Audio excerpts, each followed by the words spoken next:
Hey guys, welcome in. This is Matt Miller. And when pathetic Democrat hack Adam Schiff tries to shame the Republicans about gun control, none other than Wesley Hunt fires back at him and ruins his whole day. I mean, this was as brutal as it gets. And I think Adam Schiff went home with a wet spot on his pants and his tail between his legs. But before we jump in, I want to ask you guys to please leave a like on the video and subscribe to the channel. Ring the notification bell so you get notified when we post new content. Thank you for supporting the channel, and let's jump in. We could do better this. We have to do better this. I'm sick of doing nothing. I'm sick of thoughts and prayers, and the slaughter continues. We are not powerless to do something here. If we had a little courage, we could save lives. I yield back. Gentleman yields back. The gentleman from Texas, Mr. Hunt, is recognized. As a father of 3 young children, I'm deeply wounded by the horrific tragedy that we saw in Nashville. We saw the lives of 6 people taken, 3 young children. As a congressman, I want to do everything in my power to protect children all around this country from experiencing something like that again. Unlike my colleagues on the left, I'm different. And I think an actual solution to protect our children is not what's being proposed by the left, nor is it political. It is a clear attempt to erode the Second Amendment rights for law-abiding citizens and AR-15 owners like myself. Every time I walk around this Capitol, I feel extremely safe. I've deployed multiple times. I've been on multiple bases. I think to myself, oh my goodness, hot damn. I don't have to really worry about anything because I'm surrounded by people with guns that want to keep me safe. We have barricades, multiple checkpoints, metal detectors. We are staffed by 2 or 4 police officers at all times. All day there was a gentleman standing at this door in case somebody entered this room with a gun. And I can assure you that the people here on the Hill are well protected. What about our school children? This is not a round. This is a pen. Now, one of my staffers tried to bring this pen to my office, and he was stopped by a metal detector, and it went through the x-ray machine, and he was almost tackled by our police services right here at the Capitol, doing their jobs, of course. And we proved that, of course, it was a pen. If a pen that looks like this can't get to my office, then how does a homicidal maniac that has weapons walk into a school and arbitrarily murder innocent children? Because we wear this pen, that does not make us more important than our children. There's a private school in Houston, Texas, and I was there a few months ago, and I was giving a young man his appointment to West Point. I drove on the campus, and I was met by 2 armed guards.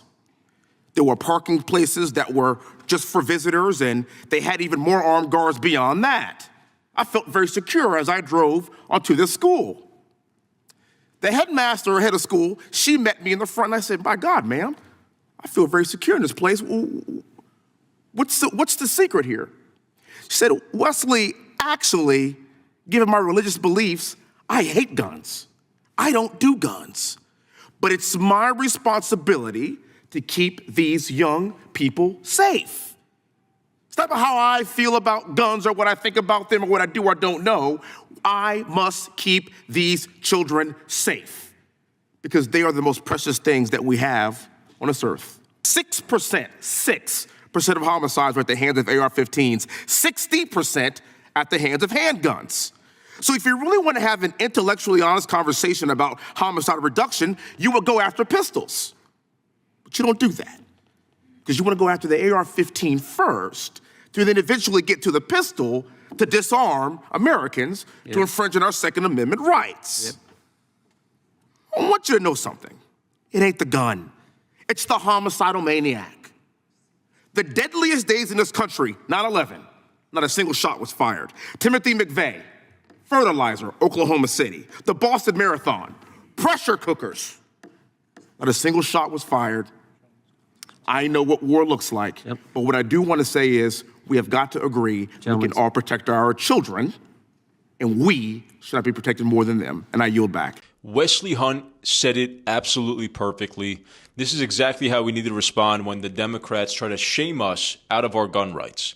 The answer to these tragedies when they happen is not to strip law-abiding citizens of their guns and of their right to bear arms. That does not correlate with less of these tragedies happening, and all it does is it disarms the good people, so now only bad people have guns. Only people who don't abide by our gun laws are going to be the ones who have guns. It's just a logical argument that I've never heard a good answer or retort to that. So Wesley Hunt says we need to arm the right people to protect our children. Teachers should be armed if they're comfortable with doing so. They should have the right to do that. They should be trained to protect their classrooms, or we should have armed security guards in schools that are prepared to protect America's most valuable demographic, which is our children. And it's crazy to see exactly what he was saying, that Congress is so well protected. There's Capitol Police, there's private security, everybody, and they all have guns, by the way. All of these Democrats that say they want to take away gun rights from the American people,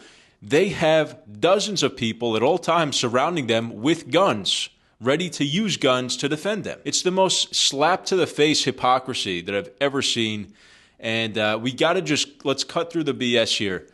American children are the most valuable thing in America, and we need to use every tool that we have to defend them, including guns. And we need people to be more educated about guns, more comfortable using guns, more prepared to use them in those terrible situations that, God forbid, they ever happen. But we need our teachers, we need security guards, we need the right people in the right places that are ready to use firearms.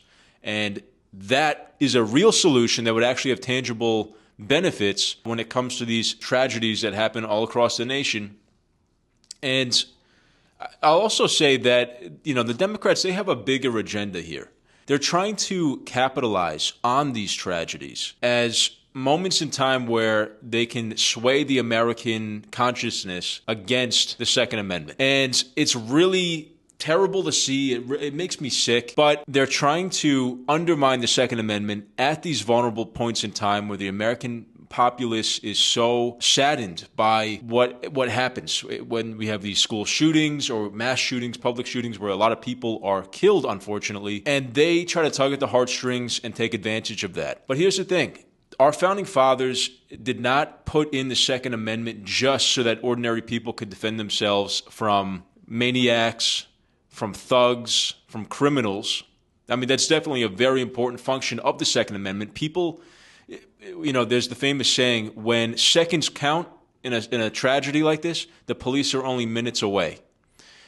And really what that means, it's not a slight at the police, but it just means that you can't always call the police and depend on them to protect you instantaneously. If you're in a movie theater and somebody starts shooting, or you're at school, and if the right people aren't there, you need to have a more immediate solution to that situation. But the Second Amendment is also, first and foremost, for the American people to be able to defend themselves against a tyrannical government.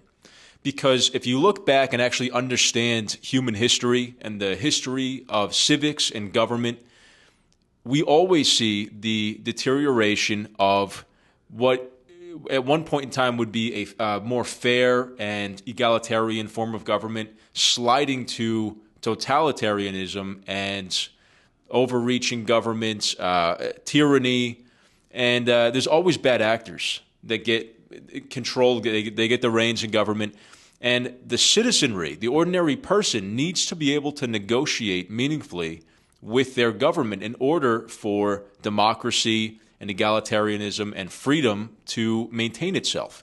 As soon as we lose that right and the ability to defend ourselves and to negotiate with the government, then we're vulnerable to any tyranny that wants to come in and take over our government. Now, maybe this sounds like a grandiose sort of idea or an old school idea that's totally irrelevant, and I know liberals roll their eyes at this, but I think it's because they don't understand history.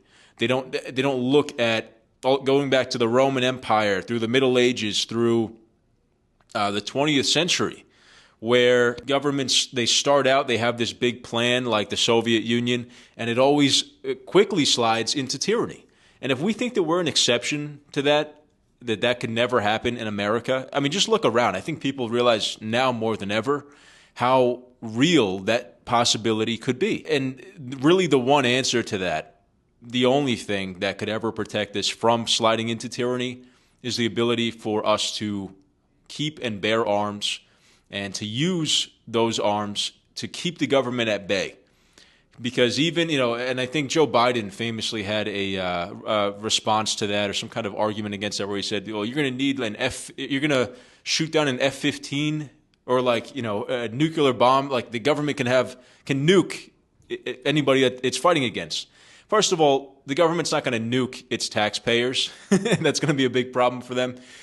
But secondly, if enough of the American population has guns, knows how to use them, is well equipped, the government's at least going to have to think twice. Even if, in that terrible, terrible situation, everyone's talking about civil wars nowadays, but the government's not going to have as easy of a time as you think dealing with an armed population. I mean, think about what happened in Afghanistan. Think about what happened in Vietnam and Korea, where really it was the most elite military in the world, the United States, against an armed populace of people that were defending that's their side of it, is that they were defending their homeland.